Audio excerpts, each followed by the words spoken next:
Hi, with me I have guest Michael McAlpine. Hello Michael. Hi Brett. Michael, you are a numerologist, psychic and a clairvoyant. Yes. Yes. Okay. What is numerology for the people who are watching? It's the study of numbers. Mm-hmm. What happens is that I grab their birth date and their name, and the name attributes back to their letters, of course, which come back to numbers again, and come down with certain other numbers and put them together in a chart form. Yeah. The name is the soul, as far as I'm concerned, and the birthday is the physiology, the body, and both body and soul go on a journey, which is the birth date, which is the life path that the body and soul takes. Right, okay. And so out of that, I can look at different ways that people present themselves, their personality and their flaws, their pluses, and tell them how to conduct their life. Okay. Now the skill, is it something that you were born with, or is it something you just pick up from a book, or? Well, the numerology is learnt. Yeah. You can learn it from a book or from teachers. I actually learnt from a psychologist. Okay. Well, that's not quite true. I did two different systems. Yeah. One system I was dealing with is called the Chaldean, and then I wasn't quite happy with that, and then I learnt from a psychologist the Pythagorean method. So I've been learning that. I learnt that over 20 years ago and have been using that ever since. Okay. So what are you needing for a reading? Just people's birth dates? Well, what I need for a reading is people's birth dates and their full name. So it must be their birth name, birth certificate name. Right, okay. How long do the readings generally take? Well, if I'm doing a numerology reading, it takes about an hour. Really? That involves? If I'm doing a clairvoyant reading, which is a combination of bits and pieces, and there's a little bit of numerology involved in that, and that could take about 40 minutes. Okay. So, but I can do quickies, you know. So, but I guess that if sometime in the future, if anyone sending in a letter or anything like that, I could do that in about 5 minutes or so. Yeah, that'd be great for future shows. Now, you've also been on radio, haven't you, and on TV? Yes. On 3AK, I believe. 3AK. Yep, and you made a very famous prediction about Lady Di. Yes, that was done in January 96. I went down and I was interviewed, and I can't remember the radio station. It's down at the Mornington Peninsula. Yep. And I went through the normal routine of being interviewed, and she piped up and said, the interviewer said, "What's some of the world predictions you made?" And I went through the wall coming down in Berlin. That was one. And then I said, I've got some other ones to come up in the future, and one would be the royal family. It's not a young person who's going to die. It's not going to be an old person that's going to die, like the Queen Mother or the Queen or Prince Philip. Yep. It will be before the year 2000, and it will be a young person. Right. She pressured me to go further, and I said, this is on air, and I'm put on the spot. And so I said, all right, it is going to be Princess Diana. Wow. And I said, and she said, how will she die? And I said, she will die tragically. Jeez. How did you feel when that happened? Well, I was only actually thinking on my way here, because I was just saying to a person who was I was having lunch with, and I said, almost 6 years ago, we were having lunch just up the road in Errol Street, and we were waiting for the news whether she's dead or not. But I actually was about 10 o'clock that morning, and I was sitting playing Scrabble with a mate, and it flashed up on the TV, and I said, there's my prediction. And that was 10 o'clock that morning, that Sunday morning. And so then we went and had lunch in North Melbourne, and then from there, I knew it was going to happen at 10 o'clock that morning. That was it. Oh, jeez. Look, you've got so many talents, you're clairvoyant, numerology. We'd love to get you back for another show sometime. Yes, I'd love to come back. If people want to contact you, they can contact, assume, the studio on benttv.com.au, 12JUL2003.com.au, and they just need to present their name and birth date. Full name and birth date. Yep, that's great. Thank you, Michael, for coming in. Thank you. See you sometime soon. Okay. Hi. With me, I have guest Michael McAlpine. Hello, Michael. Hi, Brett. Welcome back. Thank you. Now, Michael is a numerologist, clairvoyant, and psychic. Now, last time we discussed numerology, what are your other talents? Well, I'm clairvoyant. Mm-hmm. I'm psychic. Yeah. I do channeling. Right. Do some medical psychic work. Yeah. And I'm a palmist. Okay. And what is the difference between a psychic and a clairvoyant? Well, a psychic is tuning into the person's psyche. Just as a psychologist probably would look at bodily language, pick up inner feelings, read faces, different things like that. Clairvoyant is when you actually get a vision Right. and see something. Clairaudient, which I'm also, is when I hear things, and clairsentient is when you pick up things, sense things. Now, most people are clairsentient, Right, okay. and most people can do that at the drop of the hat. Okay. How do you get a vision through clairvoyancy? Is it something triggers those images, or? Well, sometimes that can naturally just happen when you least expect it. Yep. But when I'm doing a reading, I channel, Mhm. and what I do is I go into a light trance, and I have my eyes shut, and I hold the person's hands, Mhm. and I go in, and I can suddenly I'll either pick up psychic things. Yep. If it's a psychic thing, I'll pick up their symbols. So I'll pick up something like I'll see a bird, Yep. and it'll be a white bird or a black bird. A white bird is bearer of good news. Black bird is bad news coming to you. The Okay. bird is news. Okay. Horse is to do with work. If I'm picking up those sort of things, or anything Mhm. similar to that, Yeah. then I'm being psychic. Right, If okay. I'm not picking those things up and I actually see a scene, Yeah. then I'm being clairvoyant.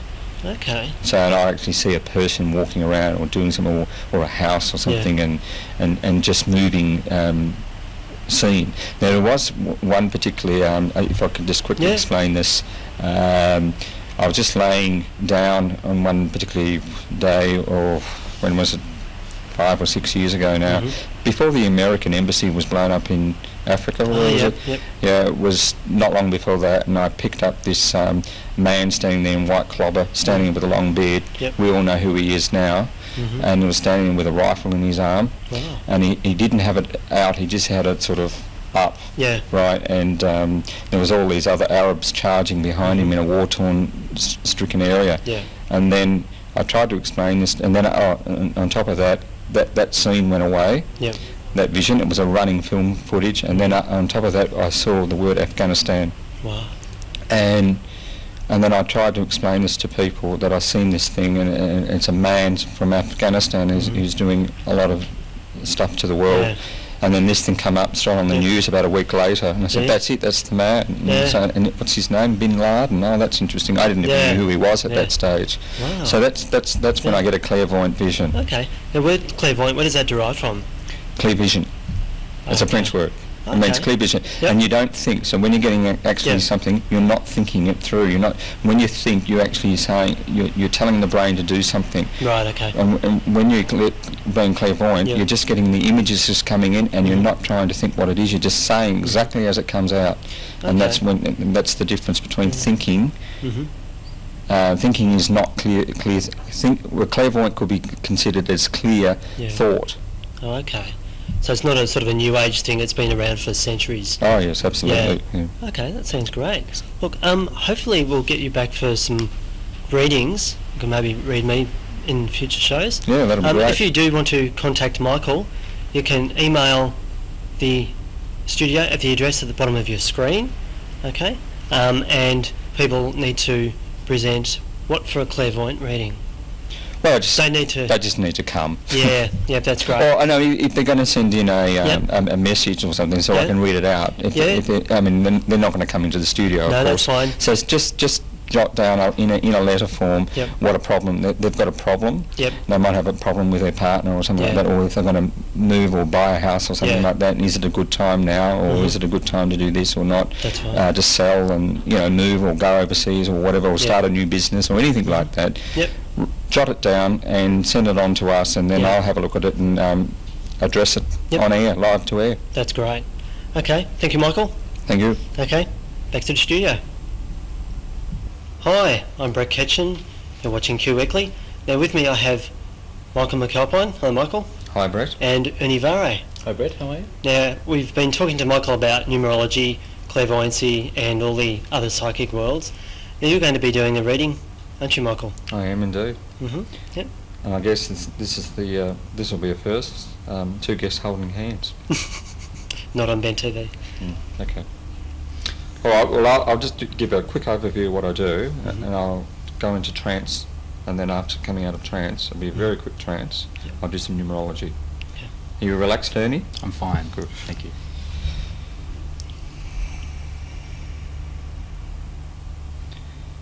I'm picking up that you've had to make a move recently in your life. Do you understand what that is? Yes, I did. Yes. And from that, it was a very dramatic shift. Mm-hmm. Okay. And there was a change of jobs coming up too. In that situation, you had to. It was almost like reflecting back and going back into another position that you didn't really want to go back into, but it was only a temporary situation. Mm-hmm. Okay. All right. There's a decision that you're to take an opportunity now. You've been sitting on the fence and you're wondering when to make that move. Do you understand that? Yes, I do. Okay. I'm going to come out of this now because it's only been a very quick one, and then I'll concentrate on the numerology. How was that? Good. Good. Okay. Now, I understand you're born on April Fool's Day. That's right. Did you get all the jokes all the time? Oh, I do. Okay. I do. Well, having that in mind, you're in a year 1. Everyone goes through a 9-year cycle. So when they come and see me, they're in a year 1, 2, 3, 4, 5, 6, 7 or 8 or 9, and you're at the beginning of a cycle. You've just ended a cycle. It was a very dramatic cycle. Mm-hmm. Do you want to share anything about that with the audience? Oh, I think probably in the last 9 years I've gone through 2 children, a divorce, a change of lifestyle. But particularly last year, was there a divorce or a loss there? Probably big moves, yeah. Big news. Yeah. Okay. There would have been a death of somebody though last year in the last 12 months. A loss and death of somebody. There has been a family death, yes. Yeah. Okay. All right. And lots of drama last year generally. Oh, yeah. Yeah, personally, yes. A split up of a partner or somebody? Relationship-wise and things like that, yeah. So you lost a relationship then, basically? Oh, yes, probably the end of one. What about a job? Did you lose? Changes in job. Yes, okay. Yeah.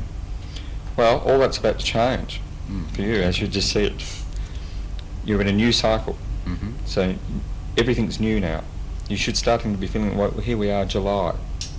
So we're in the middle of the year 1 cycle, and coming into the 2 cycle, or 2 part of the 9-year cycle. So lots of new things, lots of new beginnings, lots of doors opening up for you, lots of opportunities. Has that been happening? It's starting to, yes, yeah. Do you want to share with the viewers anything? Oh, I think probably the main thing that we've got happening at the moment is I've got certainly a change in direction in work. Certainly personally, things have changed. What's new in the workforce? I've been offered some or a new career aspect. So that's probably the sitting on the fence that you were talking about a little earlier. Is that a bit of a secret at the moment? No, it's not much a secret. It's just I'm not too sure whether I want to go down that track. It's sort of I need the push, I think. Well, haven't I just given you that push? You have. Okay. All right. So you must do it. Your guides are telling you you've got to now take that opportunity. That is a must. Okay. Now further down, and that means new everything. Last year you might have wanted to start new things, and you've been really, really saying, "I really want this," and you've gone ahead and you've taken the plunge, and it never worked out. Do you want to tell the viewers about one of those instances? I think there's probably many of those instances. I think the entirety of last year was everything I started just fell apart. It was obviously not the time for things to happen. Absolutely not. And yeah, certainly the beginning of this year, it's been a little bit like the floodgates have opened. I'll get that right. And everything started falling into place. And it's only been within the last few months that it really feels like it's been doing that. And I bet you were telling yourself that only I had have waited. Yeah. Right? Yeah. Yes. Yeah. Or now it's time to get off my proverbial and get moving.